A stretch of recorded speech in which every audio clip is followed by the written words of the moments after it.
Hier, devant les journalistes, Flick avait demandé à ce que le Barça entame le match avec une intensité folle, mais pas à ce point quand même. C'est à ce point-là qu'il martyrise les joueurs dans les vestiaires pour qu'ils commencent avec une intensité folle. Au bout de 20 minutes, 3-0, ils ont plié le match. C'est-à-dire qu'à 20 minutes, ça, ils ont fini le match. Lewandowski, il avait fini son match, t'aurais pu le sortir à la 22e minute. Normal, il a mis un triplé. C'est pareil pour les joueurs d'Alaves, ils auraient pu aller faire leur douche à la 23e, 24e minute et aller tout simplement passer cette journée-là auprès de leur famille. En plus, il pleuvait, il me semble. Là-bas, il fait pas très beau. Vous rentrez à la maison à la 24e minute, quoi de mieux? Ils ont plié le match d'une rapidité folle. Alors, au fil du match, ça s'est éternisé un peu. On a vu un Barça au retour des vestiaires très mou, qui subissait beaucoup. Évidemment que moi, ça ne m'a absolument pas choqué, même si je n'ai pas forcément apprécié non plus, à vrai dire, mais je vais pas faire le choqué à me dire « Oh là là, comment ça, ils sont mous ?» Tu mènes 3-0, c'est le dernier match avant la trêve, tu as une équipe qui accumule les minutes de temps de jeu, la fatigue qui s'accumule,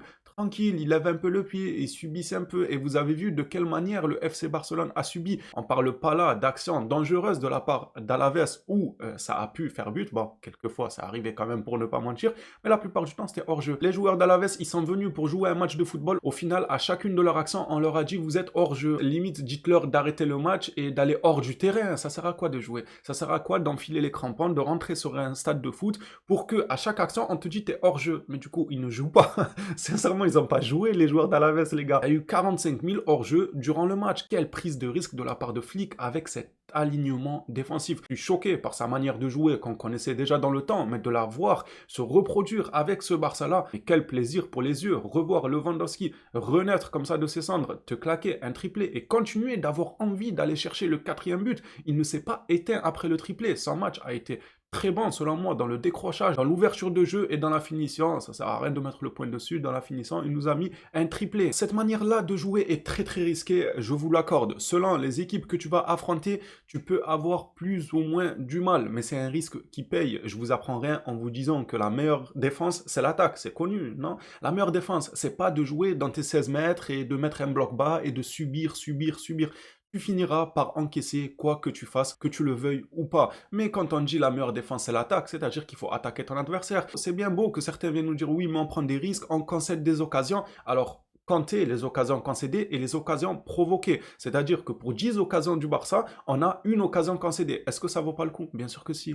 Bien sûr que si. Vous voulez concéder aucune occasion dans un match, encore heureux que tu vas concéder des occasions. À toi de savoir les gérer avec un bon gardien, c'est-à-dire pas Iñaki Peña évidemment, avec un très bon alignement défensif, comme ce fut le cas durant ce match. L'alignement défensif, il m'a étonné les gars. Ils étaient dans le rang central, même plus haut que le rang central du terrain. Ils étaient tout le temps quasiment super bien alignés, ce qui a provoqué des hors-jeux à foison. Et ces hors-jeux-là, ça ne s'arrête pas simplement à détruire une action des adversaires, mais ça va au-delà de ça. Ça détruit le mental des adversaires. Mettez-vous à la place d'un attaquant. L'attaquant de Alaves part en profondeur 2-3 fois avec des face-à-face. Voilà, ça peut te mettre en confiance de provoquer des occasions de but. Mais quand tu provoques des occasions de but et qu'à chaque fois on te dit non, non, que tu aurais marqué, que tu aurais fait une retournée, que tu aurais fait un ciseau, que tu aurais marqué de la tête, il n'y aurait pas eu but car tout simplement tu es parti en hors-jeu. Ça te plombe le moral. Au-delà d'anéantir les occasions de l'adversaire, tu plombes le moral de leurs attaquants parce qu'ils seront constamment dans le doute. Même s'il y a une action qui, sur une dizaine d'actions, finit par passer sans être hors-jeu, le gars, il sera toujours dans le doute. Il y a un doute qui subsistera dans le fond, il courra en se parlant à lui-même comme un fou, les gars. Il va se dire, mais je suis hors-jeu, je suis pas hors-jeu, je le mets pas, est-ce que je fais la course, je fais pas la course?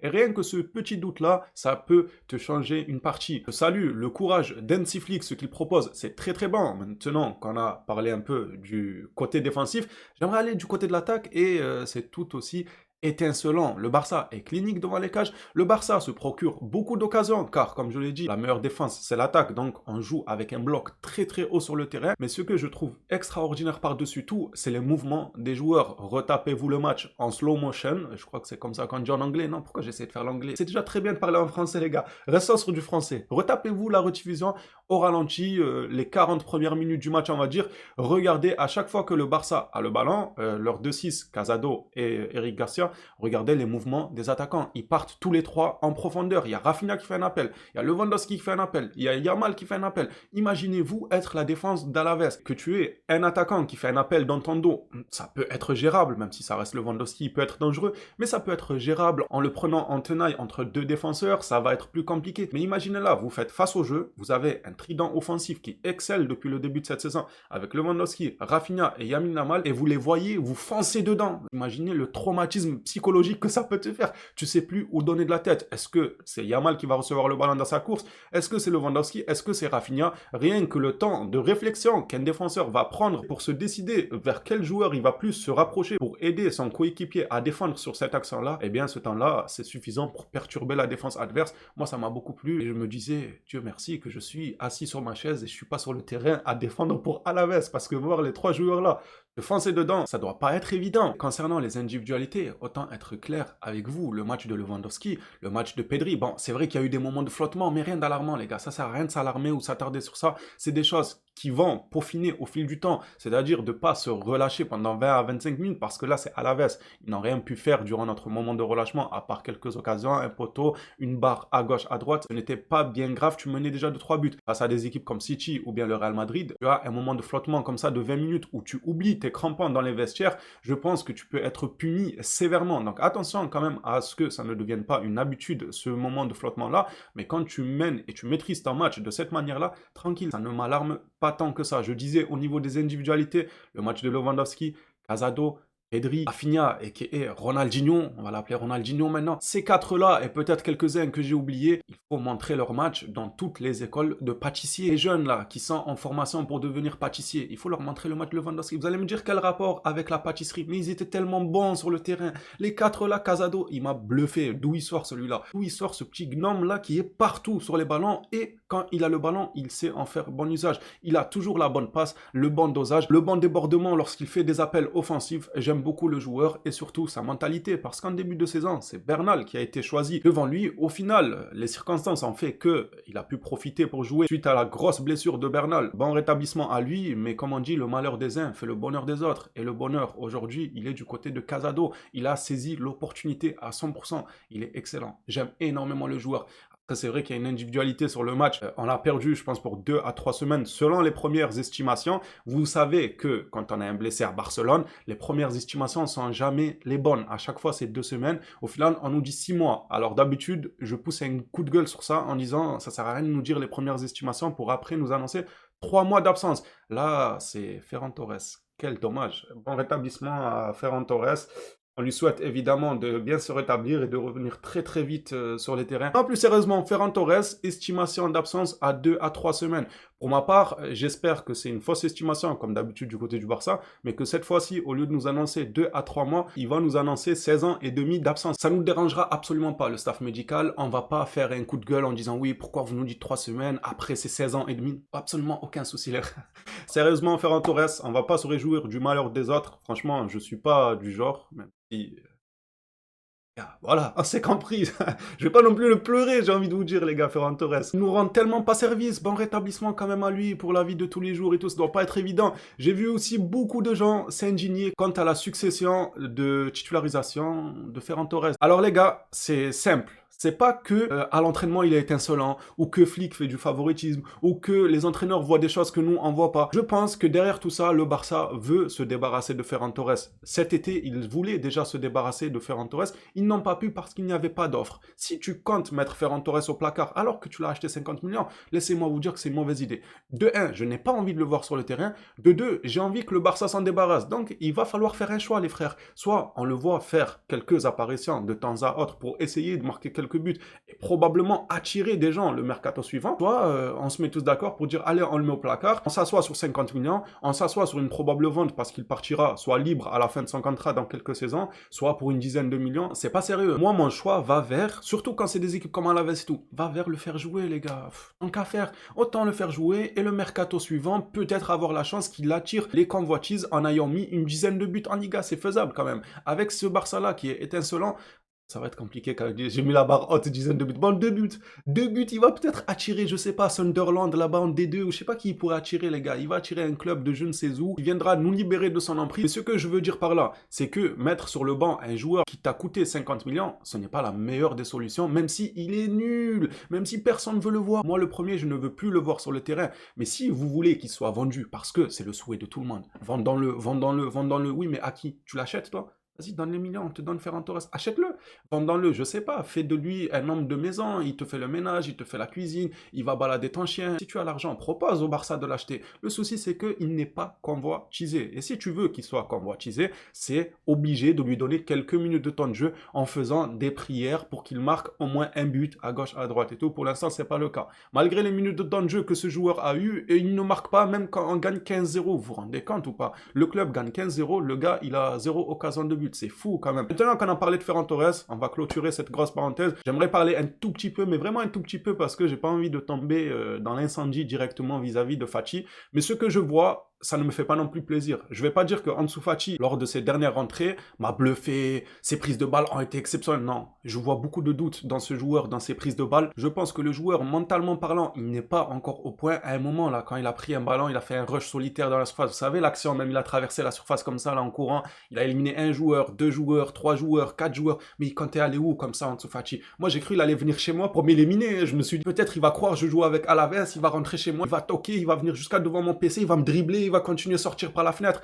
Tranquille, Fati, je sais pas, tente, fais la passe, joue avec tes collègues, donne le ballon et fais un appel dans une autre position si tu sens que tu n'es pas à l'aise. C'est vrai que le tir aurait probablement été contré, mais il aurait au moins tenté. Peut-être qu'il aurait été dévié et ça aurait fini en but. On ne sait pas ce qui aurait pu arriver, mais en tout cas, c'était pas la solution de prendre le ballon et d'aller dribbler Hansi Flick. C'est quoi ça? Oh, tranquille, on veut que tu reviennes en forme, mais on t'a pas dit de dribbler tous les supporters d'Alaves. Lâche le ballon un peu. Après, il a eu 2-3 occasions de tir. Ça a été bien tenté de sa part. Le gardien a fait de bonnes parades, mais ce que je vois pour l'instant ne me met pas trop en confiance. Et encore une fois, je ne veux pas tomber dans l'incendie vis-à-vis de son retour. Le laisser revenir tranquillement. Pour conclure cette vidéo avec cette magnifique victoire du FC Barcelone qui garde 3 points à l'entame de cette trêve internationale, de quoi partir avec le plein de confiance. Et c'est très très bien. Je vais conclure avec Yamal. Il est pas content. Il est pas content, mais pour moi, dans ce genre de situation, c'est à son clan de faire le nécessaire pour lui faire comprendre que il est encore jeune et qu'il a un exemple sous ses yeux. Même, que dis-je, il a 2-3 exemples sous ses yeux dans le club de joueurs qui ont été jeunes, à qui on a donné tellement de temps de jeu qu'ils ont fini par finir carbonisé. Yamal, ne fais pas la même erreur. Ne boude pas quand le coach te fait sortir. Tu es un joueur excellent, tu es un joueur talentueux, mais tu n'as que 17 ans. Il me semble qu'il les a fait ces 17 ans, si je ne me trompe pas. Tu as que 17 ans, tu as tout l'avenir devant toi pour terrasser le monde du football. C'est pas parce que tu rates 20-25 minutes de match. Je veux bien croire qu'il veut stater, qu'il veut continuer à s'amuser. Le Barça déroule durant le match, c'est qu'il a quelque chose à gratter, continue à nous faire plaisir et tout. Mais moi, Yamal, à choisir entre te voir sortir 3-4 matchs d'affilée à 20 minutes avant la fin du match, ou bien te voir, ce que je souhaite absolument pas, en dehors du terrain, même pas convoqué avec le groupe, car tu as subi une grosse blessure suite à l'accumulation de la fatigue, comme c'est arrivé avec Pedri, comme c'est arrivé, bon, Bernal, c'était pas forcément l'accumulation de la fatigue, c'était malheureusement les croisés pour lui. C'est arrivé avec beaucoup de joueurs. Ansu Fati qui est passé d'espoir à désespoir. Vous vous rendez compte? Le gars, à lui seul, il monopolise 2 mots dans le dictionnaire. C'est-à-dire qu'Ansu Fati, son palmarès à l'heure actuelle, c'est avoir 2 mots dans le dictionnaire. J'ai eu l'espoir et le désespoir maintenant. Yamal, tu vas quand même pas suivre ce genre de chemin. Il faut que ça serve d'exemple. Il faut qu'on apprenne de nos erreurs. J'espère qu'il va comprendre ça. C'est à son clan, sa famille, son entourage et tout. De gérer ça, lui faire comprendre qu'il a tout l'avenir devant lui pour être étincelant. Il n'est aucun doute sur ça et que c'est normal de le protéger en le faisant sortir, surtout que les joueurs d'Alaves là ont commencé à être méchants à un moment donné avec les coups bas, les tirages de maillot, les poussettes, les coups de coude. C'est protéger un prodige. C'est ce qui arrive avec Yamal. Moi, je salue le courage de Flick de le faire parce qu'aujourd'hui, Yamal est quand même une star internationale. Donc, le faire sortir, le faire bouder, il faut avoir des cojones quand même, les gars. Faut le faire parce que tu auras toute la presse, tout le côté médiatique qui va te tomber dessus. Merci à Flick de savoir gérer son groupe. J'espère que c'est juste un petit passage pour Yamal et qu'il va ensuite comprendre la chose et surtout ne plus trop sortir une fois qu'il se sera bien reposé. C'est tout ce que je souhaite pour cette situation. Ceci dit, les Blaugrana, voilà ce que j'ai pensé du match. Je suis très très content de ce que je vois sur le terrain, des individualités qui me font extrêmement plaisir. Un groupe qui va de l'avant, un groupe qui distance ses rivaux en Liga. Ça sent très très bon pour cette saison. Les Blaugrana, j'attends maintenant vos retours dans les commentaires. Dites-moi un peu ce que vous en avez pensé. Pour vous, quel a été le MVP? C'est Lewandowski avec son triplé. Quels quelles ont été les individualités qui sortent du lot? Pour moi, Rafinha, extraordinaire. Oh là là, ses prises de balles, son toucher de balle, ses accélérations, ses passes décisives, monstrueux de sa part, la régularité qu'il est en train de nous imposer sur le terrain, il nous l'impose. Il nous laisse même pas le choix. Il impose une régularité match après match qui fait plaisir à voir. À vous de jouer dans les commentaires. Dites-moi ce que vous avez pensé de tout ça. Merci à tous ceux qui soutiennent la chaîne. N'hésitez pas à vous abonner, on n'est pas loin. Et 70 000 abonnés. Encore un énorme merci. On s'attrape à la prochaine vidéo sur le Barça. D'ici là, prenez soin de vous les Blaugrana.